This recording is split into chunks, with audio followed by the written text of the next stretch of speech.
আমি ভগবানকে স্মরণ করে সব কিছু করি। ঈশ্বরকে স্মরণ করবেন, দেখবেন সব মঙ্গল হবে। তিনি কারোর ক্ষতি করেন না। তার কাছে যে ক্যামেরাটা আছে, ইন্টারনেটও লাগে না, কারেন্টও লাগে না, আর ক্যামেরা ঝাপসাও হয় না। 24 ঘন্টা সবসময় ছবি ওঠে। আর অনেকজন দেখবেন বলবে, ঠাকুর এ আমার তুমি এটা করলে, তোমার চোখ নেই, তুমি দেখতে পাও না। কি মুশকিল, ভগবানকে দোষারোপ করে দেয়।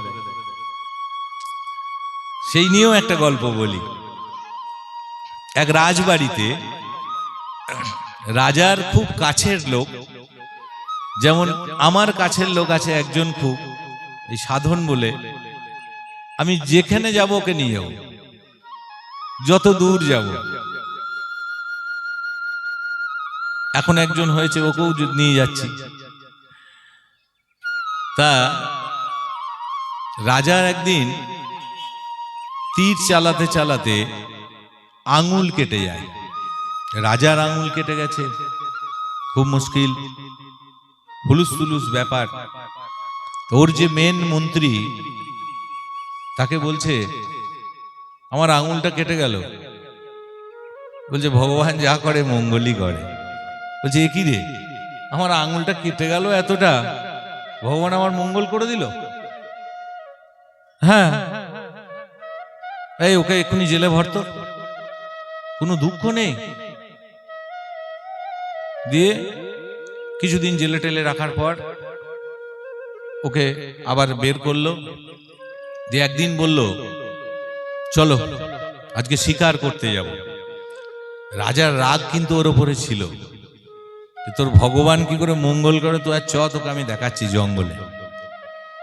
শিকার করতে যাওয়ার সময় যেতে যেতে বনের মধ্যে একটা পুরনো কুয়োর মতো ছিল।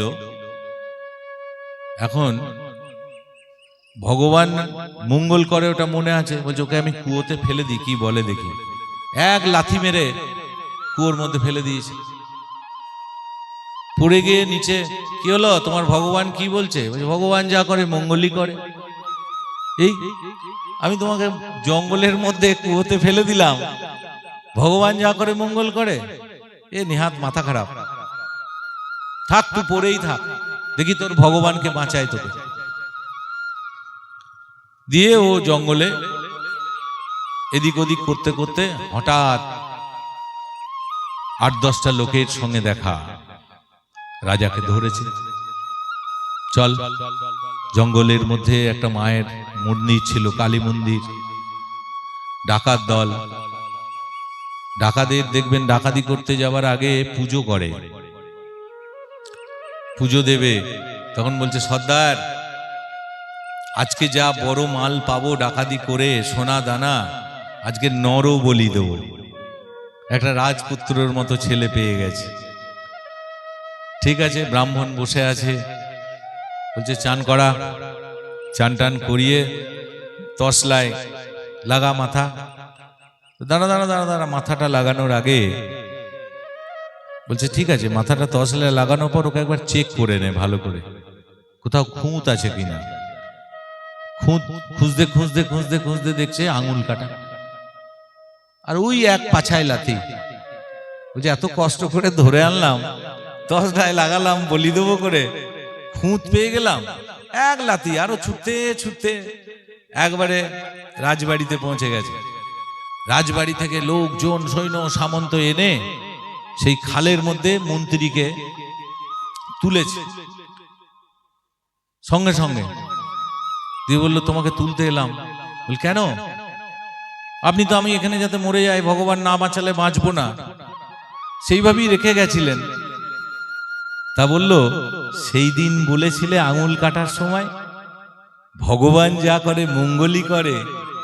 সত্যি আঙুলটা যদি সেদিন না কাটতো, তাহলে আজকে আমি বলি হয়ে যেতাম। আর মন্ত্রী বলছে, আপনি যদি আমাকে এই খালে না ফেলতেন, আপনার পরিবর্তে আমি নিখুঁত ছিলাম, আমি বলি হয়ে যেতাম। তাহলে আপনি আমাকে ফেলে যা করেছেন, ভগবান মঙ্গলই করেছে। ভগবান অমঙ্গল করে না, কখনো অমঙ্গল করে না। আমরা সাময়িক ভাবি কিছু নিয়ে আসেনি, কিছু নিয়ে যাব না, মঙ্গল অমঙ্গলের কোনো ব্যাপার না। তিনি যেমন আমার বাড়িতে আমি ডেলি একটাই ভাত খাই, আজকে আনফরচুনেটলি 4টেই খেলাম। তিনি বলেছেন যে আজকে তুই একটার সময় খেতে পাবি না, যে কোনো কারণেই তোকে 4টের সময় খেতে হবে। আমি খাবো বললে তো হবে না, তিনি ঠিক করে রেখেছেন। আর টাকা পয়সা কোনো লাভ নেই, ভগবান আছে, তিনি ঠিক চালিয়ে দেবেন।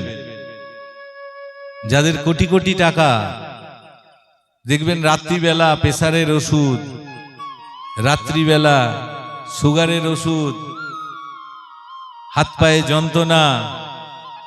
আর যারা খেটে খায়, মাটির বাড়িতে একটা মাদুর পেরে বারান্দার মধ্যে ঘুমাচ্ছে, শোয়া মাত্রই ঘুমিয়ে যাচ্ছে, ট্যাবলেটও লাগছে না, সকালবেলা উঠে আবার কাজে চলে যাচ্ছে। আমাদের থেকে যাদের পয়সা আছে তাদের থেকে তারা অনেক সুখী গো। কারণ এই রাস্তায় সাঁইতে যাবার সময় যদি মধ্যে রাস্তায় 1 বস্তা চাল পড়ে যায় গাড়ি থেকে, ট্রাক থেকে, দেখবেন যত পাখি, কাক সবাই এসে একটু একটু করে খাবে। কিন্তু যদি কোনো বুদ্ধিমান শ্রেষ্ঠ জীব মানুষ যদি দেখতে পায়, এদিক ওদিক তাকিয়ে গোটা চালের বস্তাটা নিয়েই বাড়ি চলে আসবে। কাক পক্ষীরা কালকের খাবারের জন্য কিছু বাড়িতে জমায় না, তাদের অভাবও হয় না।